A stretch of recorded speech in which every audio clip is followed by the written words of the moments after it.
காசாவை நோக்கிய GSF என்னும் global Sumud ஃப்ளோத்திலா மனிதநேய உதவிக்குழுவில் இடம்பெற்று இஸ்ரேலிய படைகளால் தடுத்து வைக்கப்பட்ட அனைத்து 23 மலேசிய தன்னார்வலர்களும் 48 மணி நேரத்தில் அங்கிருந்து விமானம் மூலம் வெளியேற்றப்படுவர்.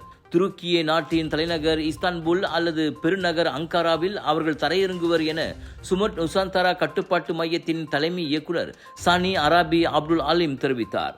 மலேசியர்களை பாதுகாப்பாக தாயகம் கொண்டுவரும் முயற்சிக்கு துருக்கி தலைமையேற்கும்.